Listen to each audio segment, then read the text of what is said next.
Alright, so we're going to offer this poor AR a little help here. I don't understand why guys do this. Gentleman bought it like this, and so we're making it the way it should be. You've got this detachable carry handle here. It's detachable. And they went and put this BB gun scope on it. I don't know why. Why wouldn't you just mount it on the rail? Yeah, your sight's there, but put some different scope rings on. Or co-witness it. Or better yet, don't even use this scope. It amazes me. Of course, this says a lot by looking at this Mickey Mouse laser that's on here. Little kid's toy.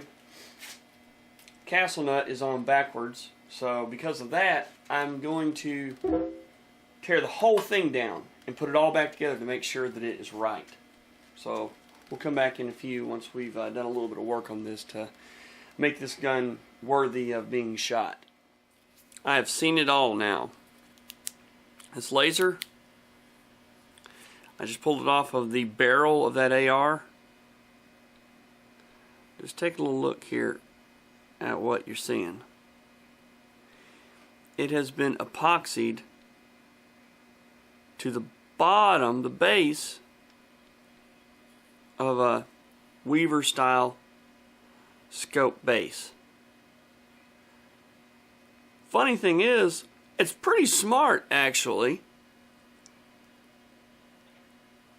It's redneck as hell, but it's pretty smart. I guess if you were in the middle of a zombie apocalypse and didn't have any way to get better equipment, it would work. Wow.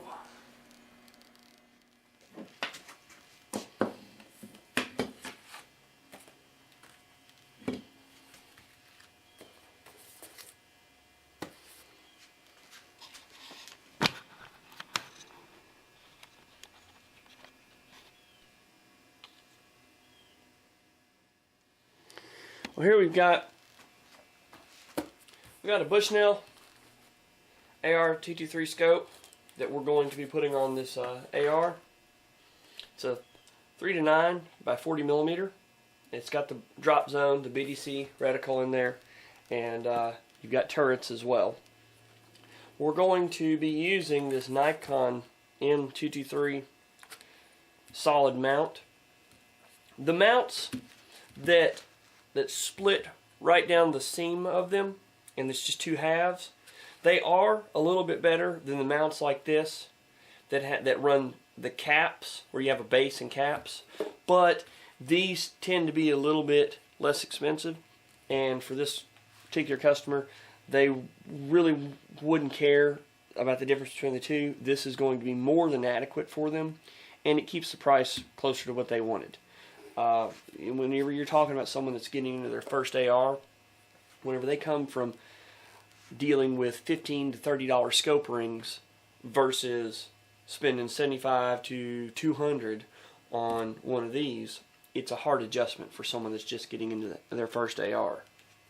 So, what I recommend if you have a base like this, I recommend that you take your base and put it on a known level surface and install your scope before you put the scope and mount onto the gun. And the reason that is because it's sometimes hard to say on an AR, say if you don't have a magwell block, you just take a magazine and kind of cinch it up in your vise or whatever you do to hold it.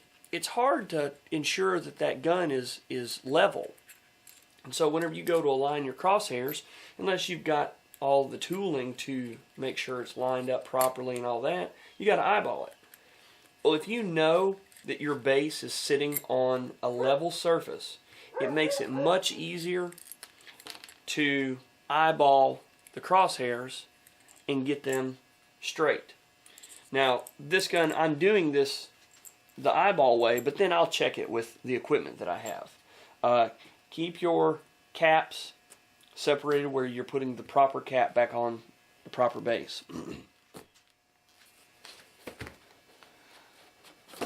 Go ahead and get this Bushnell scope out.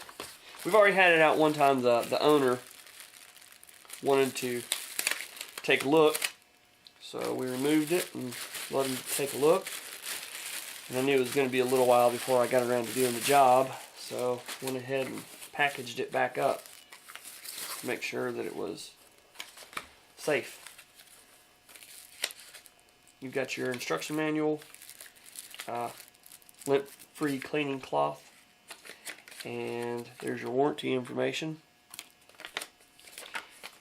And there is your,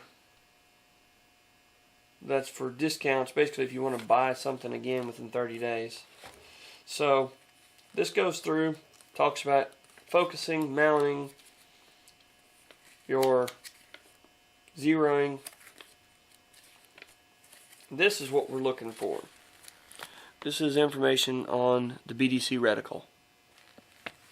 And as you see, they're talking here, they tell you it's based on a 50-yard zero and the ballistics of a .22 long rifle, high velocity ammunition.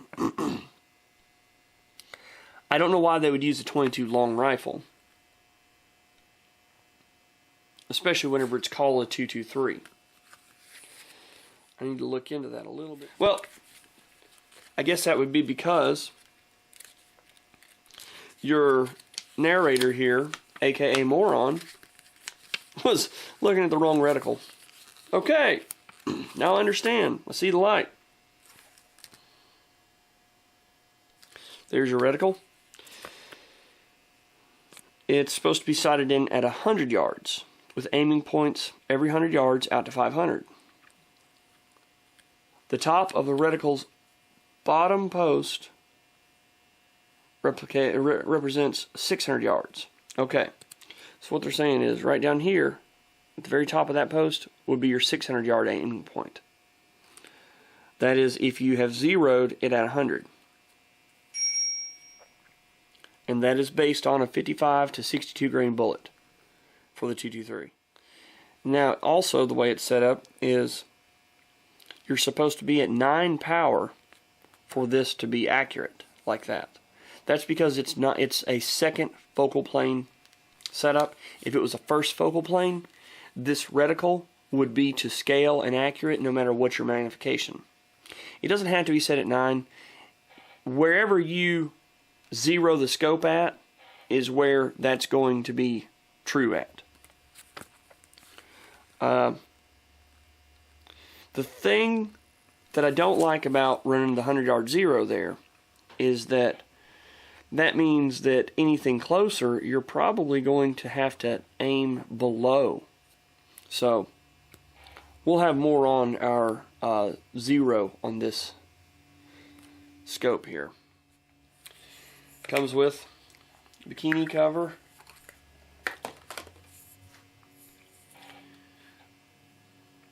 It's a pretty decent scope. Got a good feel to it. And you guys know what I mean when I say that. You can pick up some equipment, some things, and tell by holding it if it's a hunk of junk or not. And weight is not the determining factor there. Because a lot of times you're looking for something to be lightweight.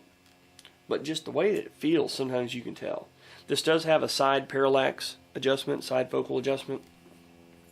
That's a good thing. You've got your magnification here.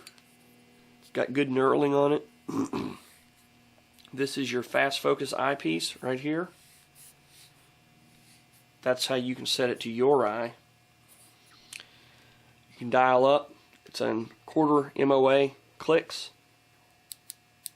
Clicks are good and tactile. A little bit of play, but that's okay. They click in nice and well. The side seems to be a little bit more accurate on the clicking.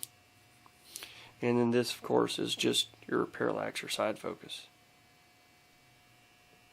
Some of your bigger scopes will have that out here. First thing you're going to do, just get your scope, and keep in mind, this is forward. You want it cantilevered out over the front of the rifle and the rail. What I like to do is I'll usually get it in there and bias it a little bit towards the front, because you want this out of the way of your charging handle. And we'll go ahead. Don't worry about Loctite or anything like that right now. Just get things started. And again, remember to keep the same cap on off the station that it came off of. Now all you're going to do here with this is snug these down. Not even snug them. Just touch them to the cap. Just run them down to right where they just barely touch the cap, because you want to be able to move this scope inside of its cradle there.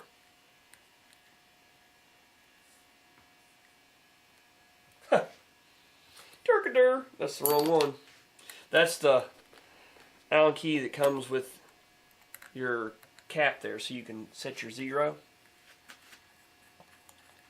So just touch it off on both of them.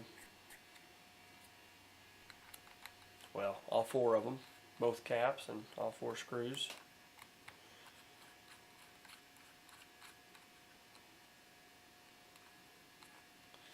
Now what we're going to do here is, before we worry about getting it lined properly, we're going to put it on the gun and make sure that we get our length forward or distance forward or aft correct. Real quick, one of the things you want to make sure to do is remove your cross bolts, this hardware. Remove them with the supplied Allen key. It's a different one, it's a little bit bigger. And you're going to remove those all together, because this has to be slid. Since it's one piece, it has to be slid. Hold on to one of them. And we may be able to get this on without removing the handguard. Now, what we'll do, we'll try one thing here. Sometimes we can get these on by pulling our handle back. Okay, sometimes you can't. It all depends. So we're going to slide this forward, and we want to run it just right off the bat. Go ahead and run it all the way to the front.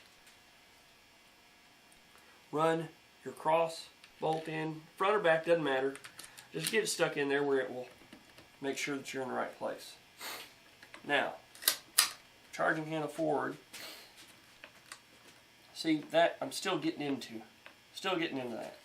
So, what we'll do here is we'll slide this all the way up.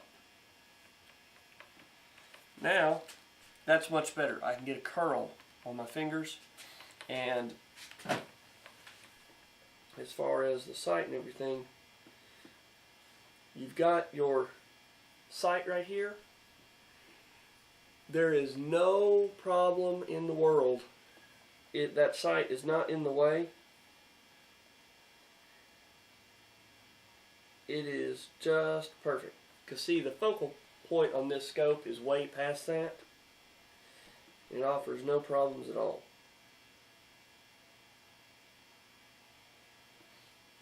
So we are in good shape.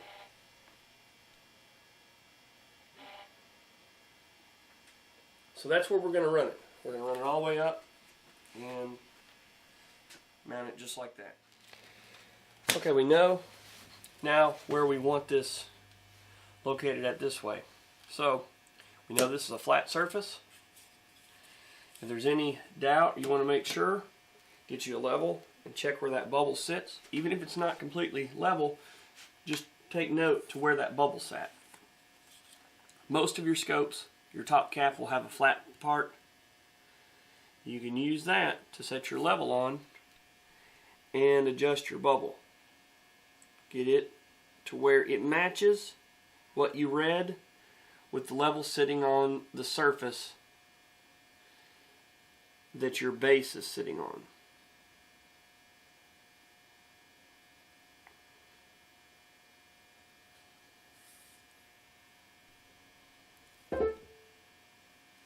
Now, we'll check it with the old eyeball routine.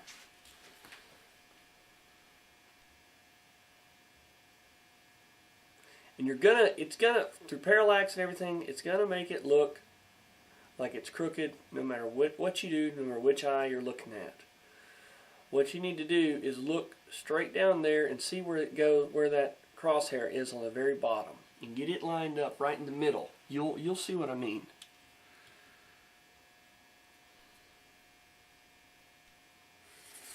I'm going to move it right here. There's a little padding there where it might be able to get it a little crooked for us.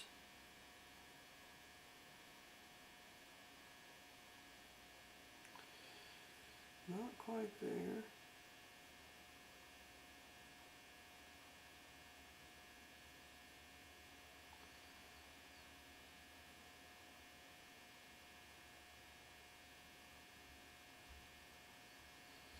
That's pretty much money right there.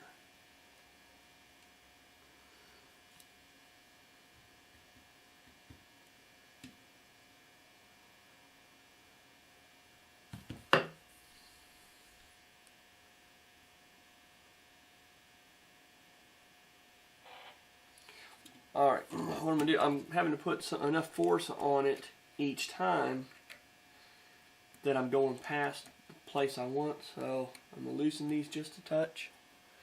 And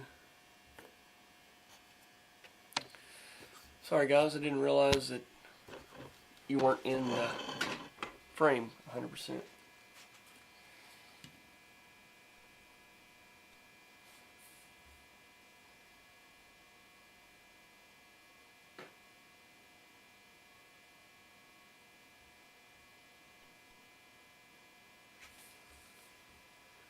Sit back and eyeball it some.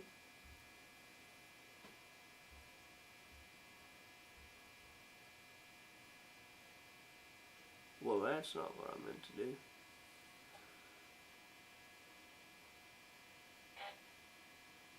Shoot. Like a monkey screwing a football here.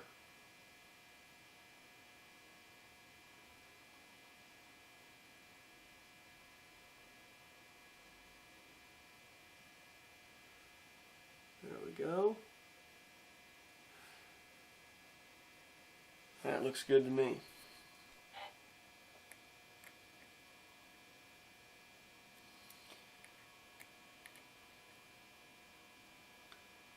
When you do this, you gotta be careful, because if you just go and crank one of them down, you're gonna turn this scope. Watch the level as you go to tighten them to make sure that you're not pulling it too far. And don't worry about Loctite yet.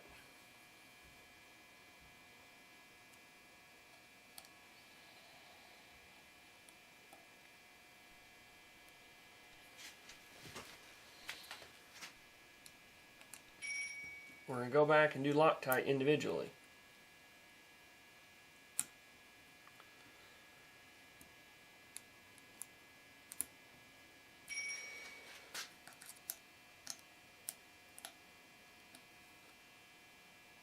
See, now that I've gotten it good and snug, no, it's not going to rotate on me.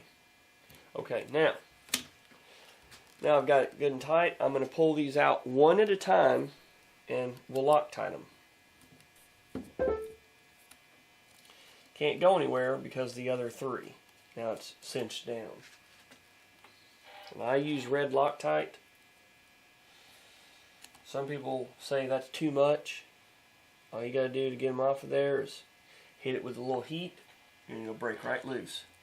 But these being good Allen keys, these are good heads on there. You don't have to worry about it coming loose.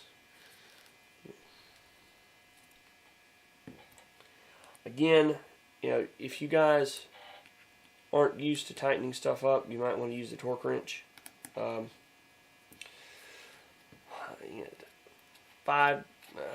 like 108 inch-pounds would be a good way to look into these. That might be a little high. You might, you could probably get away with 75 inch-pounds or something like that. I'm sure someone will disagree, but that's about what you should be looking to get in there.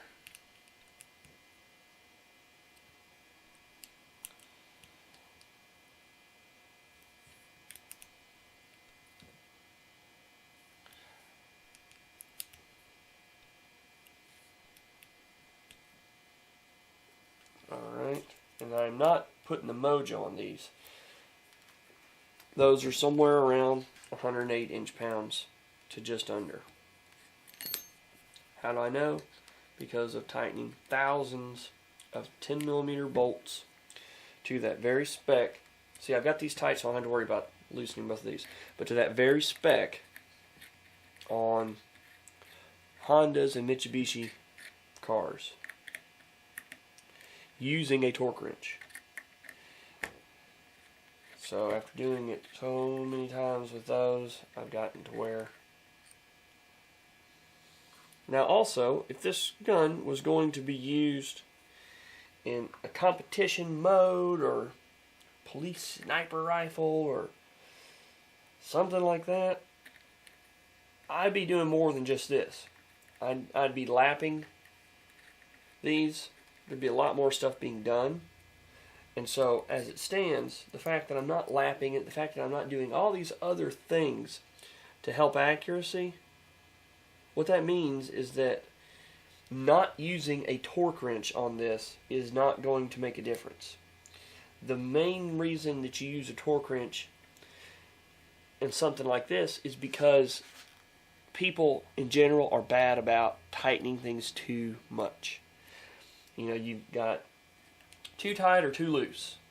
Of course, you want uniform pressure all the way around, but again, without doing all those other things, and it's really not as paramount that you do that. What is more important is that you don't over tighten it and strip it out, or under tighten it and let it come loose.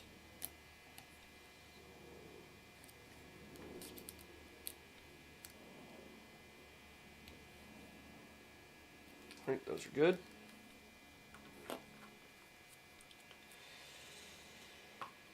Now your cross bolts actually have a little spot of Loctite built onto them. We're still going to be adding our own. Here we go. Put these on now.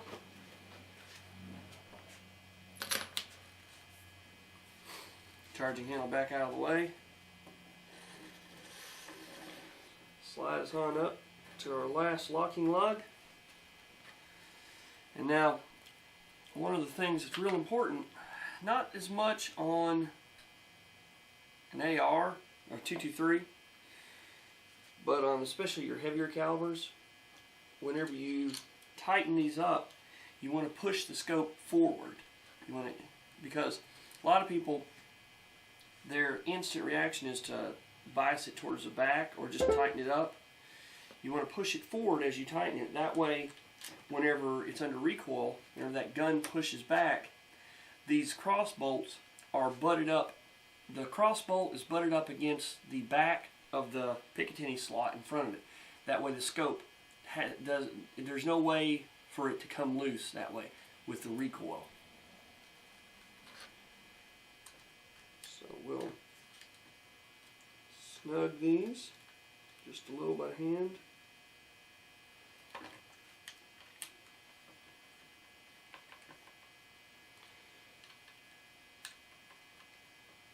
Alright, now I'm just pushing forward a little bit, not real hard, just even pressure on it.